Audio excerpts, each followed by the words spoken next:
What is going on, everyone? Welcome back to the channel. Today's video, it's something that I've been wanting to do for some time now, and it's more directed to audio. Now, I'm not a professional when it comes to audio, but I've been using a microphone for over a year now, and I absolutely love using this microphone, whether it's for on-camera microphone, talking head, whether I want to record something on the go. So in today's video, we're going to be talking about the Comica VM40. Also, stay till the end of the video because I'm going to be talking about one of my favorite things that I absolutely love, and it's not the 32-bit float recording. Okay, so I've been using this microphone for somewhat a year now, maybe over a year, ever since it kind of came out.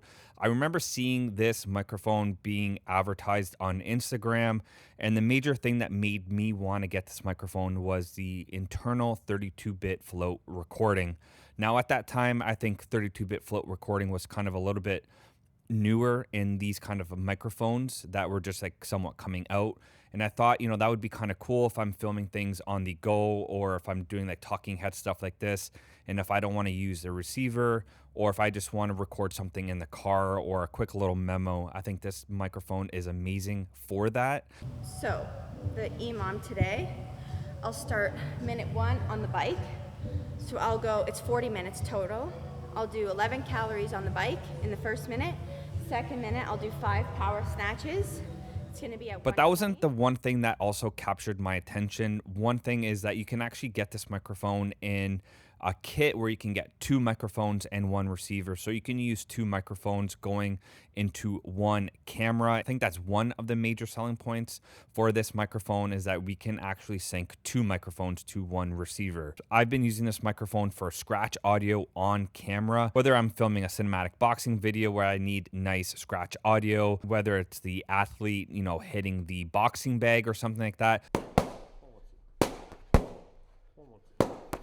No, I think you don't really have to do any post-processing to the audio files. I think, getting straight audio out of this microphone is going to sound just as good. One thing I do like to do is just do some equalizer and lift up some bass to make it sound nice, which I'm doing majority of this video. And that's the only thing that I'm really doing to the post-processing to this microphone, is just adding some bass, and then that is it. So I've been using Comica microphones for around 3 years now, ever since the Comica VM20 got released. This is what the actual kit looks like when you do purchase one of the Comica microphones. I know this is the kit when you get to VM20, I believe. Now, just to show you a difference of what the Comica VM20 looks like, the VM20 is somewhat smaller and a little bit of a different design than the Comica VM40.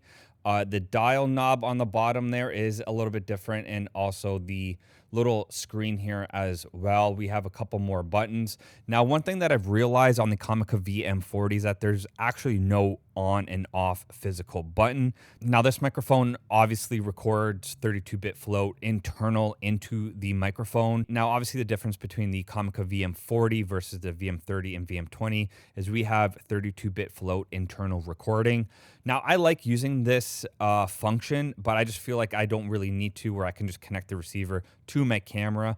But if I am on the go and I have my microphone on me and I don't want to hook up the receiver, I can just simply record all my audio stuff internally into this microphone. Now, we do have to press 2 buttons to get it into the USB drive mode, and that allows us to drag and drop our audio files into our timeline, and then we just have to sync it to our video. Now, I'm not going to get into all the details of what comes with the Comica VM40, because there are a few little things and attachments, such as the one that I'm using right now, which allows you to connect the microphone to an actual microphone stand, which I find pretty cool. I don't think all the other microphones came with that. And then I think it also comes with like a different type of hot shoe mount. Now, one of the main functions that I absolutely love about the Comica VM40, and I think the VM30 does this, I'm not 100% sure, is that the reason why I'm starting to think is that there is no on and off button, because when you do have this microphone connected to a camera, it automatically turns on. And then when you turn off the camera,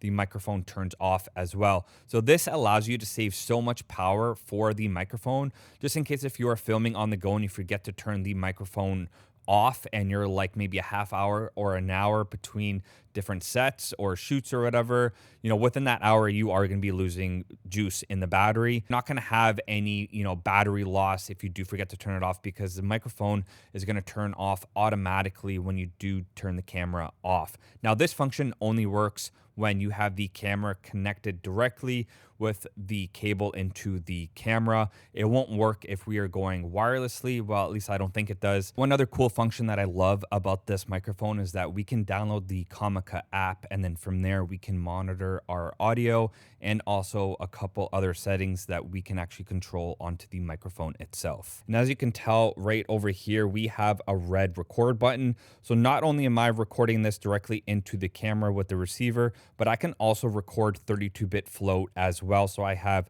two separate audio tracks to use, if just in case if one is going to be peaking, or if I want to use a 32-bit float and be able to adjust my levels better. Now, also, as you can tell, we have a low cut feature on there. Now, if I simply hit the low cut, it's going to activate the low cut on the microphone. Now, if I turn this off, we are going to turn the low cut off. I'm sure you're going to be able to tell the difference. We can also do a 32-bit float test. So right now you are listening to going directly into the camera with the receiver.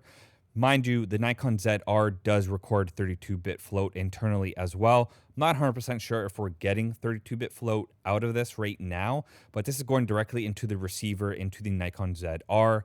And then right now, this is 32-bit float, getting it straight out of the microphone, dragging and dropping it and syncing it to my video. So one cool function that we have on the microphone that it displays is the time left of the battery.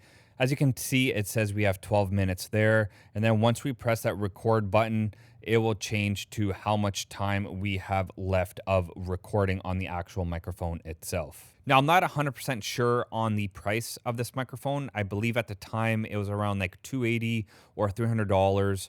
I still think under $400 for what you get this is gonna be like such an amazing microphone, whether you're using it for scratch audio, talking head stuff like this, or if you're booming it over somebody.